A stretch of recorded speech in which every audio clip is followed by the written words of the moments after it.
Hey there, this is Nathan Agan with The Working Actor's Journey, and today we have a special Q&A episode with dramaturg Gideon Rappaport. Now, a quick bio on Gideon. He is San Diego's premier Shakespearean dramaturg. He has worked as an English, humanities, and Shakespeare teacher in high school, college, graduate school, and professional theater. He's the author of the forthcoming book, A Shakespeare Companion for Students. Now, if you're unfamiliar with what a dramaturg does, that's partly why we did this Q&A. A lot of people, of course, are familiar with what a director does in rehearsals, but particularly with Shakespeare, it's really fascinating and amazing how much a dramaturg can bring to the process. Especially, again, with this language, that there's so much to be mined from it. There's so much in the language in terms of meaning and evolution of meaning and double meaning and context of the play and writing and all this kind of stuff that it really just for lack of time, can the director afford to go over all of this stuff? And often they themselves might not be trained in this area. So, having a dramaturg has been really helpful for the workshops. Gideon first got involved when we were doing the online readings in the spring of Much Ado About Nothing and The Merry Wives of Windsor. And then he's been part of the workshops in June, August, and now October. And in October, we're working on Troilus and Cressida and King Lear. And, if you're attending the rehearsals or, if you were to talk to the actors, I'm sure, they would all attest to how much Gideon brings and just in terms of their knowledge and understanding of the scene.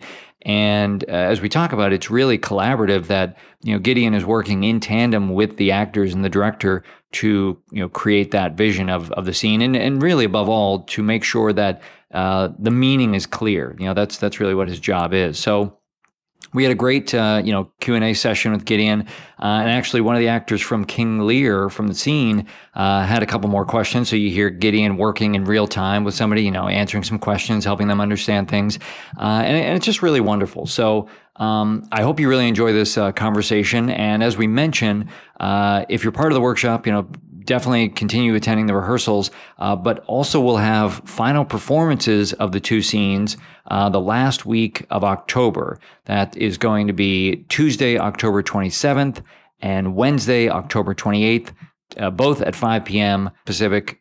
Tuesday is Troilus and Cressida. Wednesday is King Lear. Really hope you can make them. They're both just $5 each. Some really fantastic actors, excellent work. Definitely you'll learn something and take something away about working on these scenes.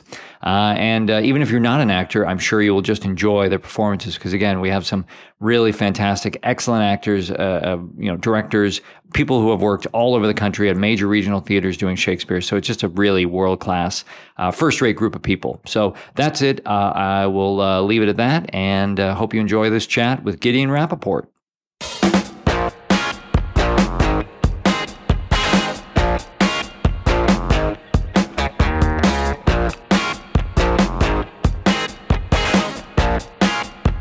Well, Gideon and I were just talking about the rehearsal for Troilus and Cressida last night, and it's to share with you guys. It's really wonderful to see. It's one of those things where you can't help but smile when you're watching other people smile. That kind of thing. Like when you see the actors are having fun, like it just becomes more fun for you. And I mean, I would imagine, Gideon, that's a bit your experience. Like you can see it's enjoyable for you because you see the actors having fun. Absolutely. And it's the kind of fun I want them to have, which is digging into the text and figuring out what it means.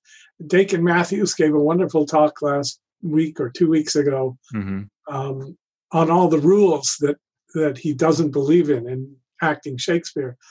And it was a great long list of things. And I've been recommending some of them, but the bottom line for him was it's all about the meaning. What is the meaning of the line and how can we get it across? And you break every rule in order to do that and make it clear. And that's absolutely right. And that's what I strive to do. And when we have time to work with the actors on getting that, on accomplishing that, it's a lot of fun for me. And what I found is when I'm on my game and showing them how the language works and what uh, what the meaning of a line is, or a phrase, or a speech, how it's put together, it helps the actor get that across, understanding the poetics of it, understanding the prosody, understanding, the senses of the words that have changed, and then they really have fun too, because then they know how to do it, and they can make it meaningful, and then the audience has fun. Right. So I've often said that boring Shakespeare is a product of actors getting up on the stage, having memorized their lines, but imagining themselves dragging this huge sack of words along on their backs while they're emoting all over the place and inventing emotion. And there is nothing more boring than Shakespeare done like that. Right. But if you pin the actor to particular meaning, the particular meaning of every line, the actor discovers the character and then becomes the character. And of course, then gets applause. So as I tell the actors, if you want the audience to mean their applause when they applaud for you, you better mean what you're saying when you're saying the words. Right. Well, and I know you know Armin Shimmerman, and I've heard Armin describe it this way, that it's this combination of pathos, logos, and ethos that a lot of younger actors can just lead with that pathos, with just the emotion. Well, if I just show that I'm angry or in love, then it'll be clear. But of course, you're missing out on the logos, the meaning and the logic of what Shakespeare has written. And of course, if you just do that without the emotion, then it becomes dry and boring. And, correct. And the ethos is also part of it, because Shakespeare's vision is also a moral, spiritual vision. So it's all three. He's absolutely right about that. The problem for actors now is that generally, when they're trained in modern theater or just go to the movies a lot, most of what they're seeing is emotional acting. Right, sure. And that's most of how modern movies and plays are written, and so it's right for them to be doing that.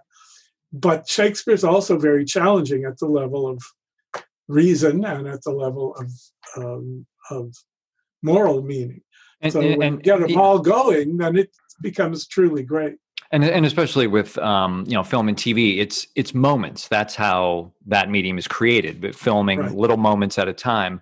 And of course, Shakespeare is all about sustained thought and emotion and all that kind of stuff. So yeah, it's a very different approach. Now, I wanted to kind of start at the top, because for a lot of people, coming to theater and certainly maybe even coming out of school or training, the dramaturg might be a position they are totally unfamiliar with. They might not have encountered, in school. And so what do you feel like they're just suddenly, like, on the first day of rehearsal, well, who is this person? What do they do? Like, what do you feel like you're responsible for with a production, just so people can have a better context?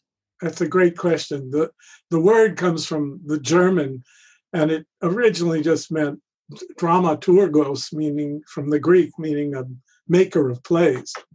But in our time, because classical theater is old, and the context is so different and the meanings of words are different, a lot of work has to be done to get back to what the playwright means. Otherwise, you're just guessing. And, I give all kinds of examples. In Shakespeare, the word still means always. It doesn't mean continuing up through till now. It means always.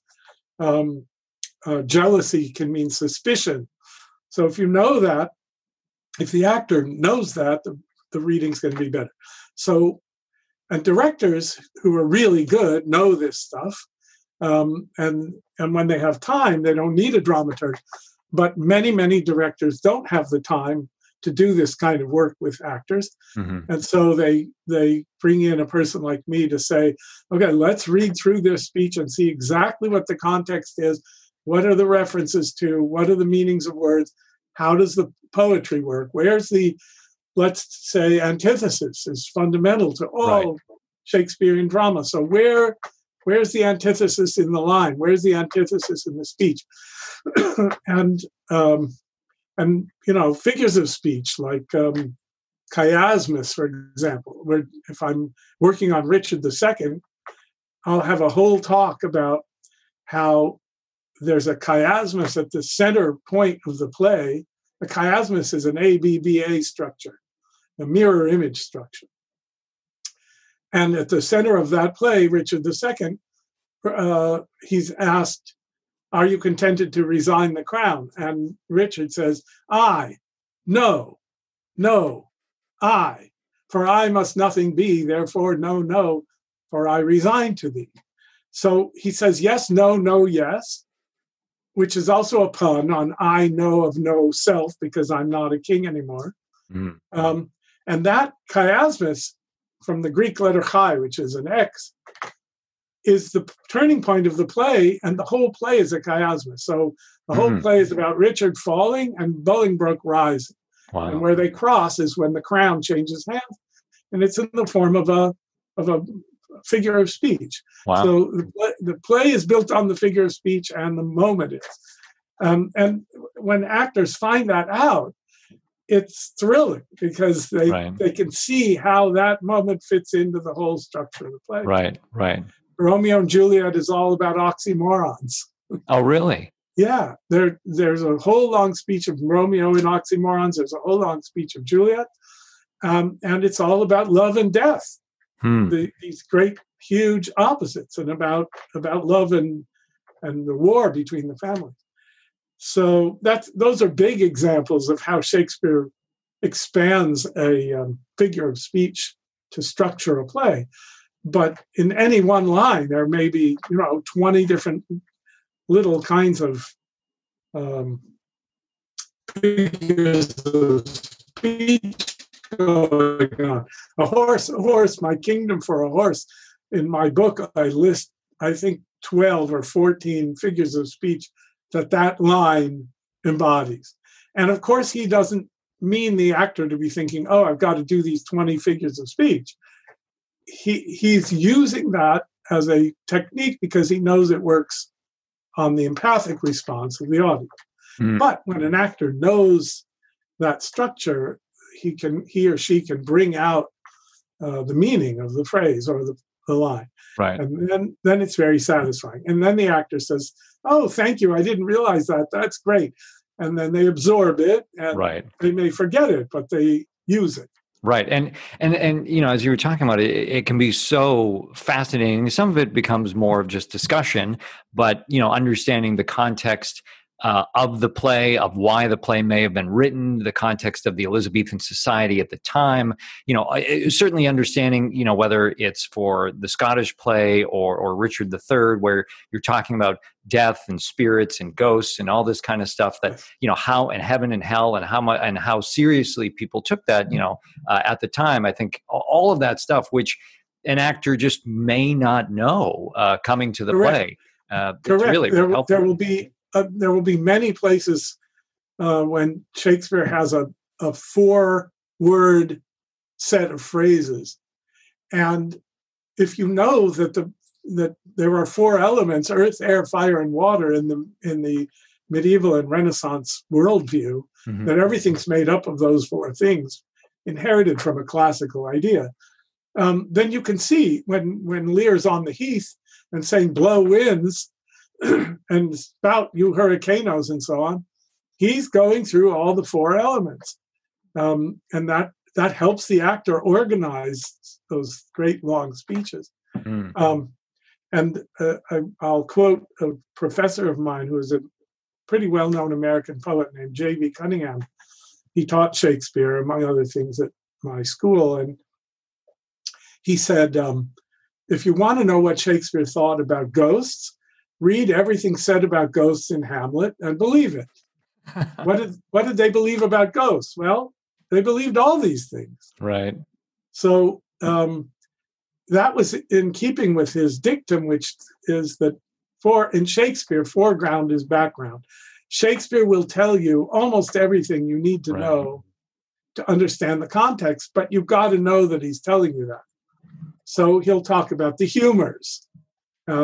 Or the humorous man. What does that mean? Well, there are 4 substances or spirits in human beings called humors.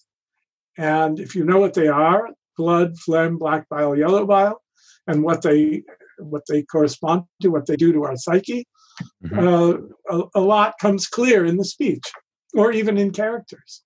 Well, and you just mentioned Hamlet. We were talking about, maybe it's an example of the chiasmus that, but the very opening lines of Hamlet, where let's see, it's Bernardo who's on watch, and he says, "Who's there?" And Francisco says, "No, you tell me who's there." And it's just like, it's the guy who's not on watch is demanding an answer. So you just immediately have this reversal and inversion. And of course, because they're both terrified of running into a ghost. Right, that's absolutely right. And it creates the mood that Shakespeare wants to there. Right. It also starts the play with a question. Right. And the play is filled with questions. And it also starts the play with a lot of orders. Stand and unfold yourself. Right. And at the end you get go bid the soldiers shoot. And all the way through the play, there are all these imperatives that everybody's giving to everybody else. And it's just, it can be so helpful, for the director, for the actors to know that's how the very opening lines of the play, that like we have this inversion, something is off. And so that, by everybody knowing that, it could inform the set, it could inform the lighting, the acting, obviously, all this kind of stuff that, to really kind of get across to an audience that it's not just two guys going, "Hey, who's there? No, you tell." No. There's a moment Shakespeare has created, and that's. And in fact, if you look at the words in that scene, as the scene unfolds in the first 30 lines or so, one of them says, "What has this thing appeared?" And then the next line is an apparition, and then it's a ghost, and then it's a ghost that looks like the former king.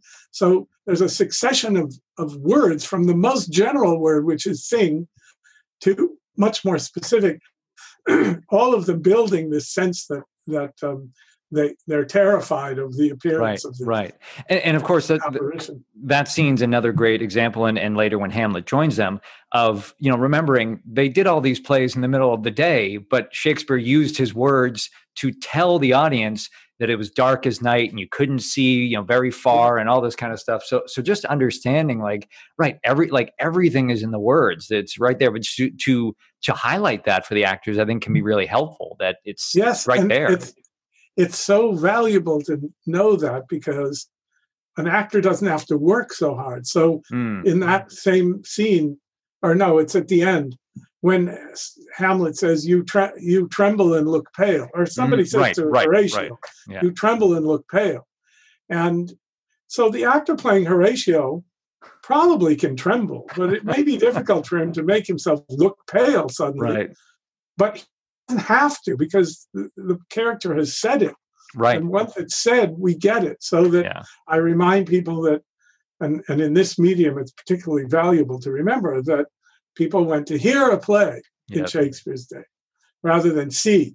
So they spent a lot of money on costumes, and they did what they could with sets.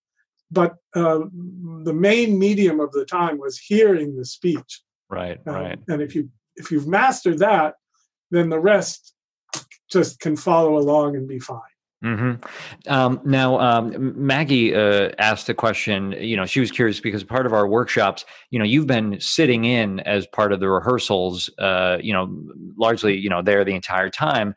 But she was just curious: is that the norm for most rehearsals, or is it you're just pulling actors aside? Like, how does it usually work? I will say that it completely depends on the director. If the director is secure in his or her own shoes, he or she will welcome me to the production, have me talk to the actors at the beginning. First, we'll talk, and I'll find out what the vision of the production is, so that I don't do anything that undermines the director, and I never want to do that. And then he'll invite me to speak the first day or go through the text. And then what will happen generally is, after it gets on its feet and starts moving, I will hear things, I will make notes, and I will give notes to the director for the actors. Or he may say, can you pull so-and-so aside and work on this speech or this character or this, whatever the actor may need, and I will do that. And I'll be there as much as I'm permitted to until tech week, and then I clock out because it's unbearable to sit there through it. But then I come back for dress rehearsals and last rehearsals and give notes, either directly to the actors if the director wants me to, or to the director who passes them on. And in this way, I can help keep people honest about the text. One of my big things is don't memorize your speeches until we've worked, until you've understood them, because it's much harder to unmemorize and rememorize a mistake than it is to get it right in the first place. So I like to be there at the very beginning and just clarify errors in whatever, stresses, pronunciation. Sure.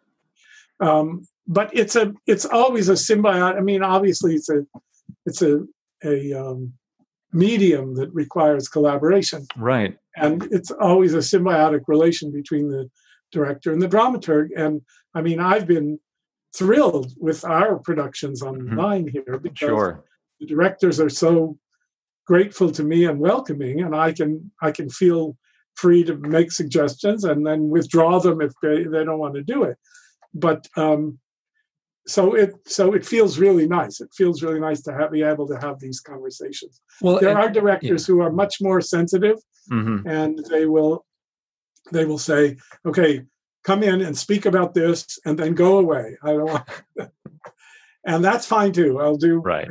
I want to adjust to how the director sees the production. Well, what I've enjoyed is, a lot of the time I feel like it's presented by you as options. Here's what you can do. Here's what you can do. Here's what I believe the text is saying. But ultimately, it's you're the one out there. So yes, that's absolutely that's right. And there are two things to say. One is that I don't. Like most directors, I don't like to give readings. I will do it from time to time, and I will forget because it seems so obvious to me. But generally, I don't like to give readings. I like to just say, try hitting this stressed word instead of that pronoun, and then the actor gets it. And the great thing is when the actor does that, suddenly it's, aha, that's what it really means. And so I don't have to argue. It's like, right. It becomes self-evident. But it's also true that the actors took us up there on the line, right? If something goes wrong, it's the actor going to take the heat, and if it's great, the actor's going to get the applause. Right. So I want to give as much clarity about meaning as possible, but finally, the actor's got to feel. What's the word? Buy-in or engagement with however he or she is doing that line, and I have to let that happen. Now, sometimes actors will say, I keep doing that. I don't mean to. I really want to do this. Right. And then I will keep them honest by saying, you told me that you wanted to do it like this. Sure. Thank you. Right. But there are times when, like Tony is, very assured about saying, no, I know it's wrong, but we have to do it that way so people can understand it. And right. Okay, fine. Yeah. You're the one playing Lear, not me. Right. I mean, it's almost like, I've done productions where you have an accent coach listening and they're like, this vowel was, you flattened it or it went to American or it went to, you need somebody listening, or I think it can be very helpful to have somebody listening. It's funny. You've heard me many times say the word is to, not to. Right. Well, I remember once when I was in London seeing a play at Shakespeare's Globe, and in the program, this might have been, or this was quite a while ago, but the director was listed as master of the play, which is, a very grand title, but it seems almost like something that you could assign to the dramaturg as well, that somebody who really needs to know the whole play backwards and forwards, inside and out. That was originally in Shakespeare's time, it was the master of the book. They didn't have directors. Everybody knew what they were doing, but they had a master of the book. So the book was the script of the play with all the entrances and exits and sometimes players' names and what props had to be brought on and stuff like that.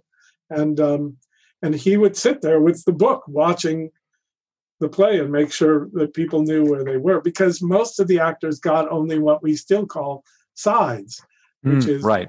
just the lines, their lines with the cue lines, without the whole play. So they weren't working from a script of the whole play, but the master of the book had it all together. Yeah, and so yeah. they refer to him. Now, it was a technical job. It wasn't an artistic directorial job or even a dramaturgical job. It was just, now you come in with a shovel. But script supervisor, I think they call it on film sets. It's just somebody going like, no, that doesn't happen here. That doesn't happen later. Here. Yeah. We blocked it like that. Right. So the assistant stage manager will do that, or the stage manager. But I would love to be the master of the play in the sense that I could say, this scene has to be played more like this, and here's the meaning of this. Sure. Counterplay, and so do it like that. And have them do it, but I'm not the director, so I can't do it. Yeah. Now, you mentioned pronouns, which a lot of actors love their pronouns, and they carry that work into Shakespeare, and they want to stress him and her and you, and you call a lot of actors on that. Could you speak a little bit about why you point that out to actors? Yes. So. Generally, I will say, don't hit the pronouns. Dakin Matthews says there are no such rules, just make the meaning clear. Sure. The problem is with modern actors trained in the modern theater that they have a limited script. It's not a poetic script very often. It's a very kind of familiar everyday language script. And they have to do a lot of subtext presenting. And so they are constantly having to discover, what the mood is, what the emotion is, what they want to stress. And very often actors will hit pronouns because it's an easy way to create what I would call false drama. You said that to him? Rather than you admitted that to him? Right. So admitted is the key word there. Sure. And it carries the punch. But if I say, you admitted that to him, admitted is lost. Right. And we've just got him. So if you have the whole play where nothing is stressed but pronouns, it becomes a crashing bore. It's all these fake little bits of pseudo drama. And the real drama, the real antitheses and the real conflict within the lines and in the speeches is lost. So I will say, don't hit the pronouns. However, there are many times, and we're seeing it in the scenes we're doing, where the pronouns are the point. That is an antithesis of two pronouns. Right. Where it is the point, and then you have to hit them, otherwise it doesn't make sense. Right. So again, ultimately, it's in the name of meaning. But where actors are stressing pronouns where I think they shouldn't, it's because they're substituting a pseudo-drama, a pseudo-dramatic emotional tiny moment, for the real thrust of the meaning of the line. And what I try to do is show them where that real thrust is. And when they get it, it's liberating. It's because, as I repeat over and over, Shakespeare supports his actors really well. Right. If you get what he's doing, you don't have to work so hard. You don't have to invent these little mini dramas, because the drama is there already in the key words. Yep. Now, one of our actors for the workshop, Maggie, is here, and she wanted to ask a question about Lear. And so, Maggie, I've opened up your mic. Okay. We can hear you. So, yeah, go ahead. One of the places was when it's when she first says to him, you're old. You need guidance. Please go back to my sister. And she says, I'll just say it all real straight. Say you have wronged her, sir. Is that one of the times when the you could be emphasized? Number one, because I think it's in the meter. Say you have wronged her, sir. And possibly he did that on purpose because she's kind of saying, you're in the wrong here. Or is it better to just keep the emphasis on wronged? Well, first of all, wronged her, sir, is only in the quarto. Okay. It's not in the folio. Say you have wronged her, ask her forgiveness. Say you have wronged her, sir, ask her forgiveness. So it was probably, I mean, I don't know, who knows? It was probably put in to fit the meter. But it's not necessarily a stress on you. And the reason I say so is that Shakespeare will sometimes start a line with a trochee instead of an ion. Yeah. And what that does is it puts the stress on the fourth syllable. So what I want you to do just right now is say it the way you were saying it, and then say it with the stress on wronged, and see what it feels like. Yeah. Okay. Well, I was actually trying to do. Say you have wronged her, sir, as opposed to say you have wronged her, sir. Yes. Okay. Now, which do you think feels more like Regan? Or let me ask it as a question, a different question. Why would you be stressing the you? Are we talking about anybody else but Lear? Well, I would say, just for the sake of argument, it's Lear has put everything on Goneril, and she's trying, and I see that there's a case to be made for saying to him, no, it isn't just, I just showed you, if it's about the knights and the problems they caused, she's not to be blamed. So perhaps you should be. I get what you're saying. It is under there. But what's the last time we thought about Goneril in this speech? Where's the last time Goneril's been even? Yeah, you're right. She's gone away from that, you're saying. Yes. It's not Goneril. So my curses on her was the last thing we heard. So we don't have in our minds this direct antithesis. Okay. She has wronged me. Say you have wronged her. Okay, it's good. It's there. I don't want to say it's not there. But for a daughter to tell her father that he ought to apologize to her sister when it's clear to us that the sister has misbehaved to the father, I think that the sentence gets more power if you put it on wronged. Okay. However, I'm going to say to you, you try it both ways, and you figure out which feels right to you. Okay. But the key is not to force it. So don't, if you feel that you have to push that you so hard in order to get us back to 6 or 8 lines earlier for the meaning to come across, it's probably not a good idea to do that work. Yeah. The thing is, when I was first doing it, I was not putting any emphasis on you. I was keeping with the wronged.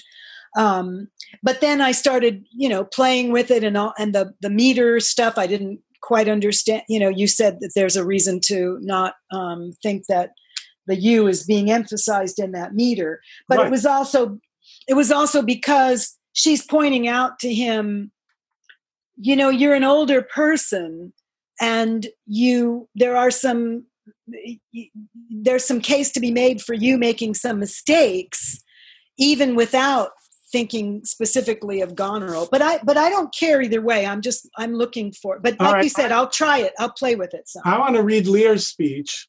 Okay. And I want to read it to you hitting the pronouns. And I want you to compare it to what it sounds like when I don't hit the pronouns. So you have said, let's say Regan says, say you have wronged her. Okay. Ask her forgiveness? Do you but mark how this becomes the house. Dear daughter, I confess that I am old. Age is unnecessary. On my knees I beg that you'll vouchsafe me raiment, bed, and food. Yeah, well, of course, when you do them all, it's unbearable. Now, listen again. Okay. You say, Regan says, say you have wronged her. Ask her forgiveness. Mm-hmm. That's what it's saying you've wronged her. Do you but mark how this becomes the house. Dear daughter, I confess that I am old. Age is unnecessary. On my knees, I beg that you'll vouchsafe me raiment, bed, and food. Mm-hmm. Okay, this is, he's playing at this, but this is the outrage to have to beg your daughter for raiment, bed, and food. Absolutely. In other words, it's all about meaning. So what is the intended meaning of the exchange? Mm-hmm. And more, well, a little bit kind of, it's less the emphasis on the personality, even though personality has some, I think that's when somebody brought, maybe you brought, we brought up how modern actors do it. And I think that's because there's a modern ethic that puts so much emphasis on the value of the individual, which is a good thing, Yeah. but to the detriment then, like you say, of some of the other important issues that are going on. More right. You couldn't be more right. And when Nathan said before about quoting Armin, the idea of logos and ethos as well as pathos, the ethos of this is a complete reversal of the order of nature and the order of the universe. Regan is overturning the order of nature in her relation to her father, and she's asking him to agree to that overturning by asking Goneril forgiveness, and then he dramatizes how ridiculous that is, so that there's this whole overturning of the values of the society that are assumed by the audience. Mm-hmm. And you're absolutely right that if you emphasize only the personalities and therefore only the pronouns, you've lost that whole thrust of the meaning of this overturning of the ethos. Right.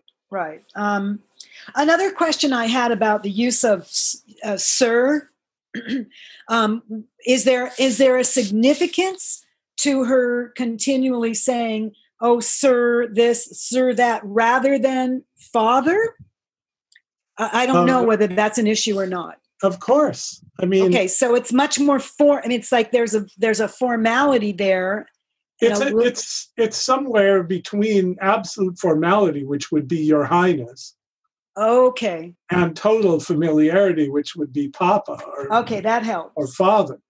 To this day, the Queen is called Mum by the people speaking to her.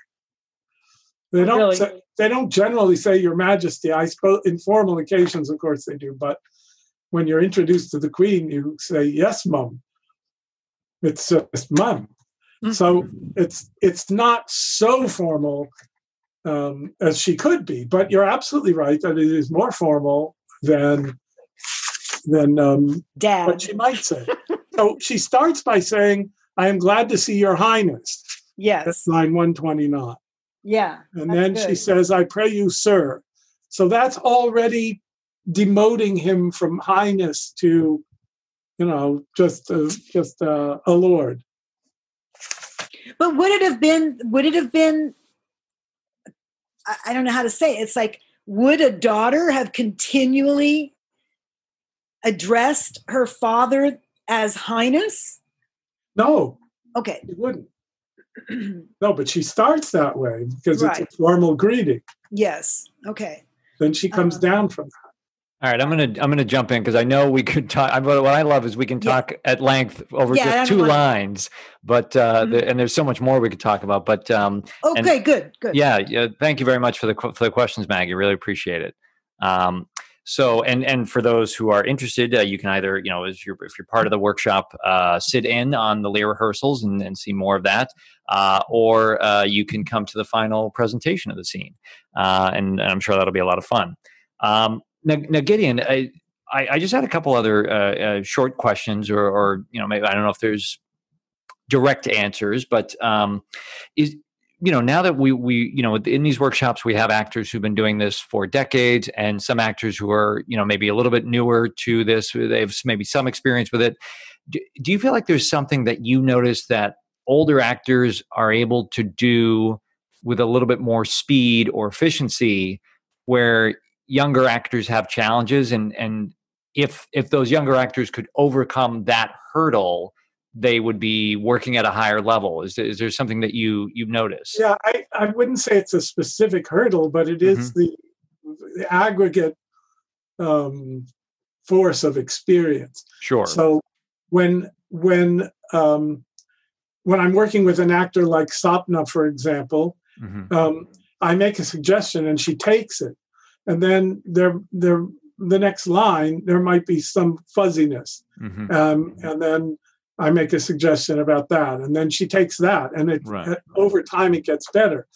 With the more experienced actors, you can make a suggestion about one spot, and they see the implication for the character and for the tone of the whole thing.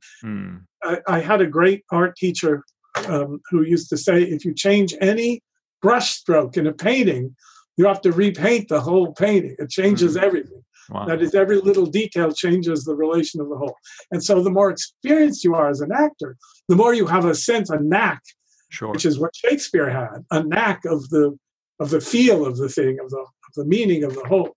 And then you're constantly making these subtle adjustments, even in response to, a change in one particular phrase.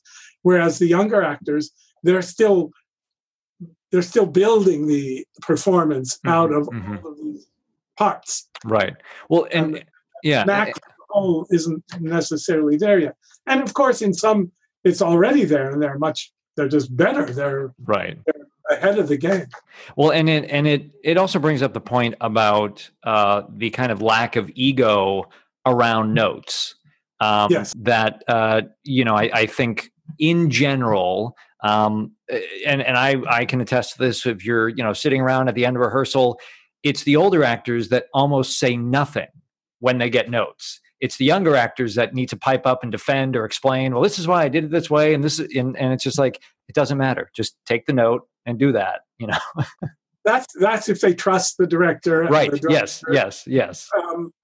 And if the older and more experienced actors want to fight for something, sure, yeah, they will come back not saying, "Oh, I don't agree," or "That doesn't feel right." They will come back saying, "Well, what I was aiming for was this." Right. And then the director says, "Oh, that's interesting. Maybe that's right." Or he'll say, "I get what you're doing, but I want it like this." And then they'll do it because they're capable of doing it however he wants them to. Right. Exactly. That's the gift of the actor, is to be able to make real the director's vision. And Shakespeare's vision. There are moments when there are bits of friction like that. But in the best actors, young or old, it's not about ego. So one of the most important things to know as an actor is that you don't exist in this play in order to win applause at the end and be loved. You exist to be a medium, like any musician, of the composer's art. You exist to be a character that gets across the meaning of the play. And you have, in a sense, as an ego, to disappear. And the greatest actors who earn the greatest applause are the ones who most completely disappear into the role and make the role absolutely believable and real and present and alive. And then, of course, they're loved. It's a byproduct. But if you go on stage trying to earn love from the audience by imposing your ego on whatever is happening, all it does is just make the audience feel, well, that guy's showing off. And it's getting in my way of the play. Right. So it's a constant give and take. The actor must be constantly surrendering his ego to what's right. And the dramaturg also has not to be, or the director has not to be, just a tyrant and imposing a will when he's not right. He's got to listen and sense where the actor is and what the actor can do and what the actor imagines he can do, and foster that. So it's always a collaborative thing. It's always a give and take at its best. At its worst, it can be very painful for everyone. A resistant actor is painful for a director, and a tyrannical director is painful for an actor. But we have not seen that in our production. No, we've been very fortunate. Everybody's been very collaborative. It's good. Just not the best people going. Yeah. So. Now, I wanted to finally mention you have a book called A Shakespeare Companion for Students. Is that out now, or when will it be out? Not out. I'm looking for a publisher. Okay. If anybody knows a publisher who wants to see the proposal, let me know. Okay, perfect. I'm trying to get it proposals into publishers and get it read so that we can find a publisher for it. Yes. Oh, great. And actually, I posted an excerpt of your chapter on satire with Troilus and Cressida, since we're working on that. So people can check out a little bit more about that play, because it's certainly, I think, for most people, an unknown or underappreciated play. So they can just get a little bit more understanding of what Shakespeare was doing there, and then come watch the scene. So cool. It's unique in Shakespeare's works, because it's the only formal satire, and it's not even an exact kind of satire. So people have misunderstood it. So I tried in my little essay to make clear how we're to see the play, and I think it helps get the overall picture. And once you get that, you realize it's a very great play. Yeah, it is really funny the way he just lampoons a lot of the Hector and Achilles and Ulysses. And I mean, there's some amazingly dense language, some really, really interesting. I mean, it's the kind of play that you see the monologues and you're like, boy, that would make a great audition piece if I can crack it, because I'm sure nobody hears this. Right, and it's also a very timely play because it's about the collapse of civilization, and it's what it looks like when civilization falls apart. Right. As we talked about those kind of parallels to Julius Caesar, of what happens when everybody takes the law in their own hands and that kind of stuff, and makes decisions for the quote good of the people, good of the society. Well, great, Gideon. Thanks so much for chatting. I mean, I know we could chat for another hour or two on any two lines in Shakespeare, but this has been really, really wonderful. And so thank you so much for your time. My pleasure. My pleasure. All right, so this is Nathan one more time. Again, really hope you enjoyed that chat with Gideon. And as he mentioned at the end, if you or you know someone who is in the publishing business and want to help spread Gideon's work even further, definitely get in touch with them. Or get in touch with me, and I can certainly forward that information along to help his book get published. And again, one more quick reminder, you can attend the final scene presentations the last week of October. October 27th is Troilus and Cressida at 5 p.m. Pacific, and Wednesday, October 28th is King Lear at 5 p.m. Pacific.